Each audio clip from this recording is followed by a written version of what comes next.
Hey, good morning. This is Joe from Citrus County Porch Life, bringing you a word of the day for March 10th, 2025, a Monday.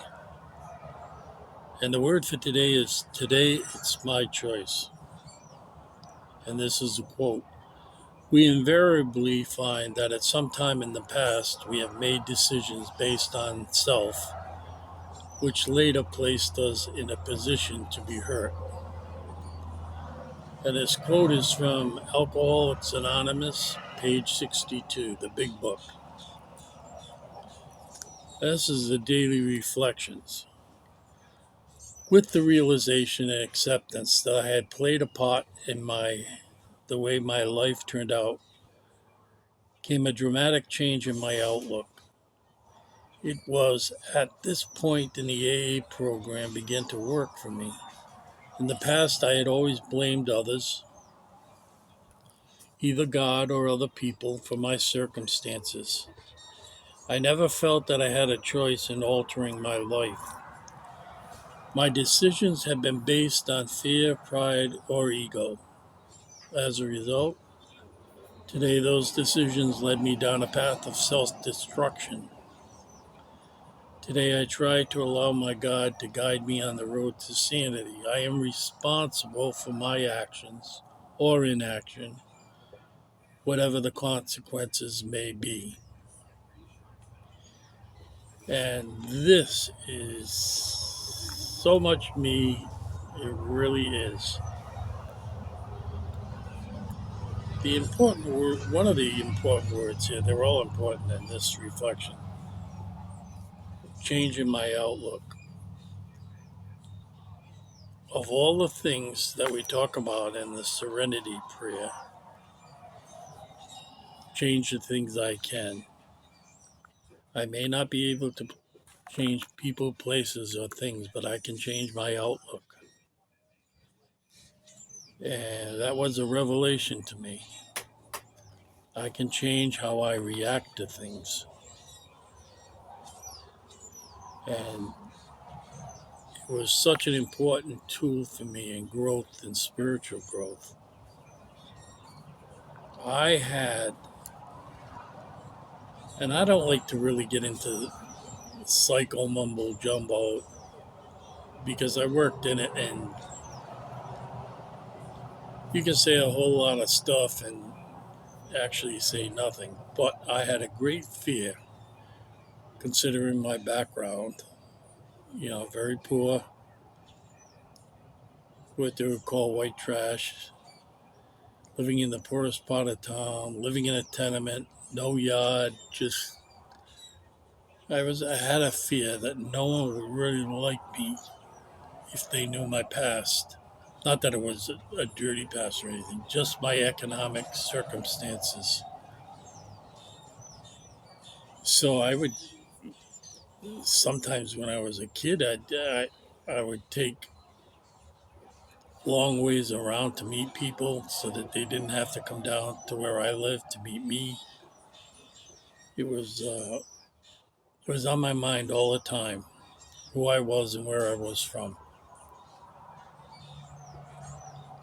And the great and sustaining truth is that I'm from God, like these people that I was worried about. Uh, so that's what it was like for me. In the past, I had always blamed others, either God or other people, for my circumstances. Well, it wasn't so much blaming people. Like my dad tried as hard as he possibly could to make as much as he could to keep us in food and lodging and improve that lodging. But with the growth of the family, they just kind of sunk deeper and deeper in the hole as far as improving things. But he came from a family where on his side, I don't have that many aunts and uncles, but before all the growth in the social services, you were on your own, and if you didn't make it, you didn't make it, and it was tough. There wasn't money that, yeah. Nowadays, if you want something, you can go out and buy it on credit, but they didn't have that back then, and so you were lucky to have what you had. You repaired things. You repaired your pants. You put a patch on. Uh, that's the way it was. And then World War II came. Before my time, I was born in '50. Um, you had rationing, and so there's always a shortage of something.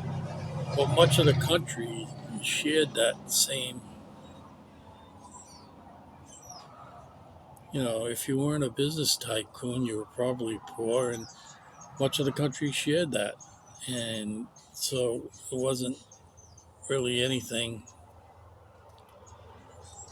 that anyone was ashamed of. But as communication got better, and like I could see how my friends lived, and I don't know,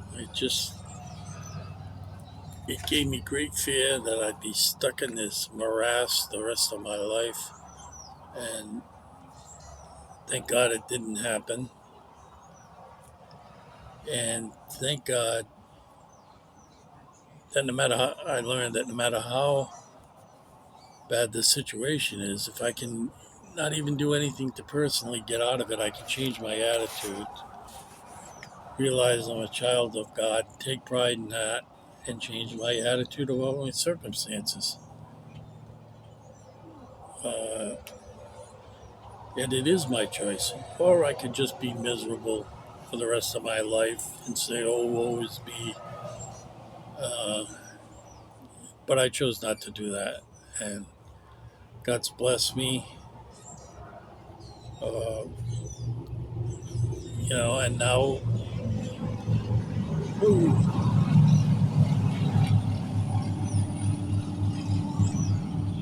about 10 motorcycles just went by.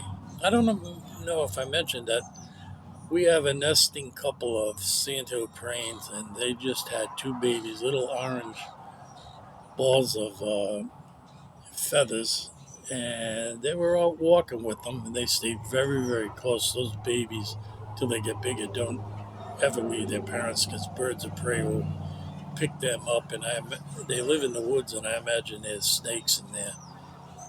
I haven't seen any alligators outside this protective fence that we have, but if they can get in that, I suppose they could get over. So yes, this is very, very. We made decisions based on self, which later put us in a position to be hurt. Uh, but while I was making those, I was so young. I had absolutely no clue about anything in Alcoholics Anonymous.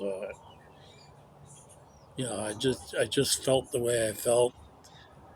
Even in schools, I went to a bare bones school run by nuns. There were no psychological counselors. There was no guidance counselor. You had your homeroom nun, and you went to different classes, and that was it. And I'm not saying that having any of those would have changed me, but I'm just saying that's what I grew up with. The counseling was usually one of the nuns getting you in the rear end with their yardstick because they all carried them, and that was the rule of God, as we used to say. But since coming into Alcoholics Anonymous, I learned that. I learned that serenity prayer, a very great prayer. Accept the things I cannot change, and the wisdom to know what I can't change. But I can always, always, always change my attitude. So God bless. Have a safe and sober Monday, and we will talk to you tomorrow.